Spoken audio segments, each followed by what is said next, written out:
Welcome, fellow denizens of the dark.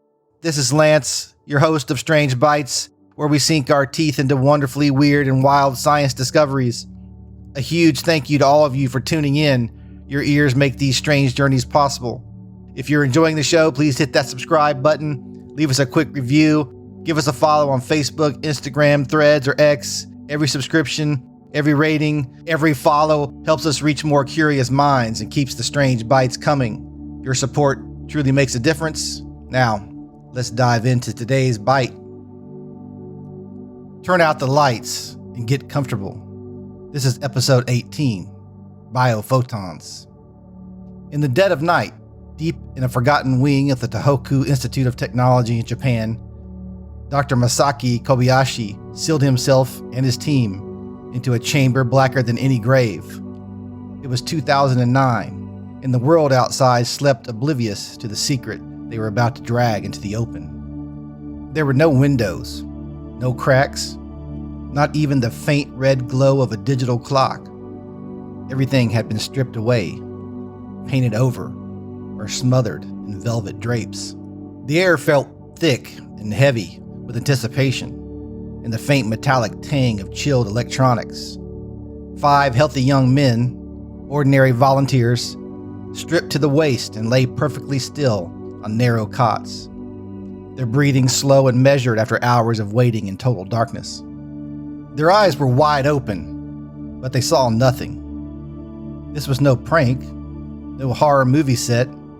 This was science. They were hunting ghosts of light that no human eye had ever been meant to witness.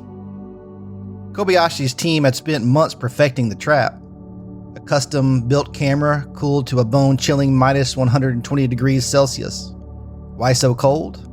Because even the slightest warmth from the machine itself would spit out false photons, drowning the signal like static on an old radio. This wasn't your phone's snapshot gadget. It was a electron-multiplying CCD. Think of it as a superhuman eye that could count individual particles of light, one by one, in a room so dark it made midnight in a coal mine look bright.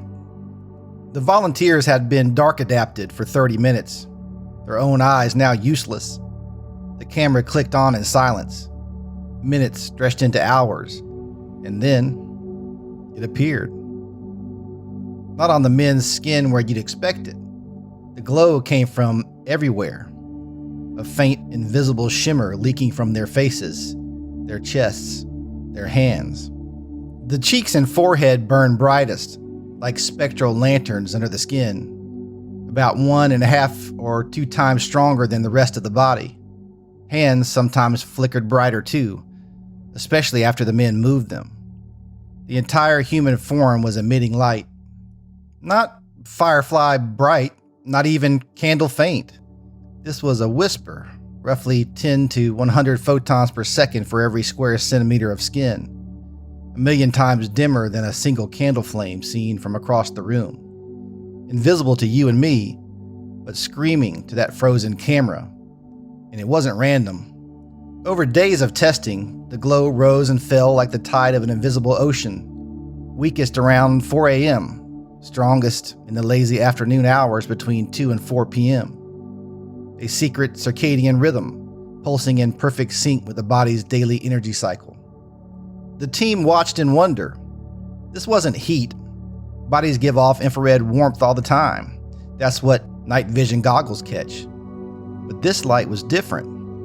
It lived in the invisible range, peaking in cool blues and greens around 450 to 550 nanometers, stretching from ultraviolet whispers to near infrared hints. And it wasn't some exotic laser or magic. Kobayashi's data traced it straight back to the hidden wars inside every living cell. Imagine your cells as microscopic factories, deep in the mitochondria, the power plants of life. Oxygen meets food to make energy. But oxygen is a messy partner. 2 to 5% of the time it goes rogue, creating reactive oxygen species. Nasty little molecules like superoxide radicals, hydrogen peroxide, and hydroxyl radicals. These troublemakers slam into fats in your cell membranes, proteins, and even DNA, kicking electrons into exit states. When those electrons calm down, they release a tiny photon, a spark. Lipid peroxidation, that fat smashing process, alone accounts for 20 to 40% of the glow. It's like your body's internal chemistry is throwing off microscopic fireworks every second of your life. All aerobic life does it, from bacteria to trees to you, because oxygen-based breathing has been around since photosynthesis flooded the planet with the stuff 2.5 billion years ago. This isn't fancy bioluminescence like a jellyfish's glow. That's deliberate and bright.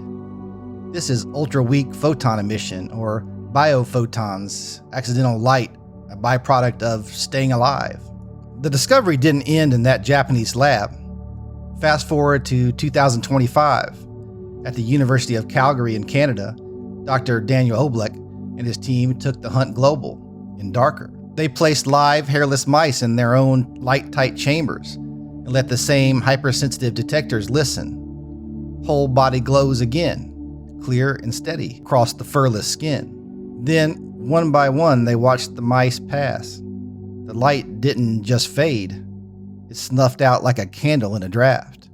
Even when the body stayed at the exact same temperature, ruling out simple cooling tricks, the photons vanished. Dead tissue went dark. Living tissue kept that leaking, eerie shimmer. They saw the same in stressed plant leaves. Cuts or heat made the glow flare brighter, like the plant screaming in light. Brains, too, in other experiments, showed faint emissions that shifted with thoughts or tasks. The invisible aura wasn't myth. It was measurable, mortal, and tied to the very spark of metabolism. Now imagine the implications creeping in like the shadows at dusk. What if hospitals could one day strap on a wearable version of Kobayashi's camera? No needles, no scans, just a quiet detector watching your personal glow for spikes in oxidative stress. Early warnings for cancer.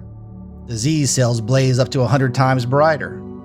Inflammation, aging, even how well your skin recovers from sun or exercise. Cosmetic companies already test creams this way.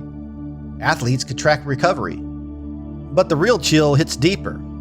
This light is universal to anything breathing oxygen. It stops at death because the factory shut down. No more sparks, just cold silence. The light we carry, the darkness we become. This discovery forces us to examine our existence. For centuries, cultures whispered of auras, halos, or life forces, an inner light marking the soul's presence. Ancient mystics, artists, and healers painted it. Now science quietly confirms a version of it, stripped of magic, but no less wondrous. Every breath you take isn't just sustaining you, it's painting you in photons no eye can see. You are quite literally glowing with the quiet fury of chemistry, fighting entropy. Life isn't passive matter, it's an active emitter, a brief rebellion against the universe's slide into disorder. That faint blue-green flicker is the signature of your mitochondria waging war on chaos, second by second. Yet the 2025 mouse studies add a haunting finality. The glowing dies with you. No afterlife radiance, just a biochemical candle snuffed when the last electron relaxes. It echoes the oldest human fear and wonder. What is the difference between alive and not? And answers with cold photons. Metabolism. The light is no soul escaping, it's the exhaust of staying warm and fueled. But that doesn't diminish the poetry. It binds us to every living thing on Earth in a shared invisible symphony. Plants under stress flare brighter. Your skin does the same after a workout or illness. We're all broadcasting our inner weather in light. This upends reductionist views of the body as a mere machine. It hints at deeper interconnections, maybe faint cell-to-cell conversations via photons, though science remains cautious and calls most of that speculative. In quantum biology's emerging shadows, some wonder if these ultra-weak signals tap into coherence or entanglement, turning your body into a tiny quantum theater. Future implications feel almost sci-fi, yet grounded. Non-invasive diagnostics that read your glow like a vital sign, catching disease before symptoms, personalized medicine tracking circadian glitches, or oxidative burnout, even space exploration where astronauts' biophoton patterns might flag radiation damage or isolation stress.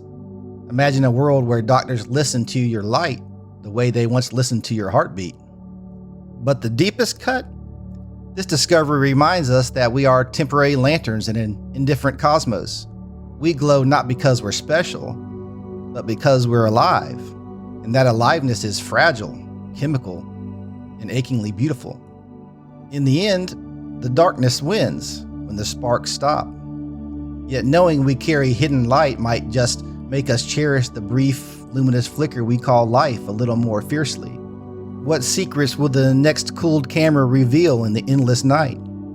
Only time and total darkness will tell. Thank you so much for listening. If you enjoyed the story, hit that subscribe button on your favorite podcast app. Give me a follow and join the conversation on Facebook, Instagram, X, or Threads. And until next time, stay strange and question everything.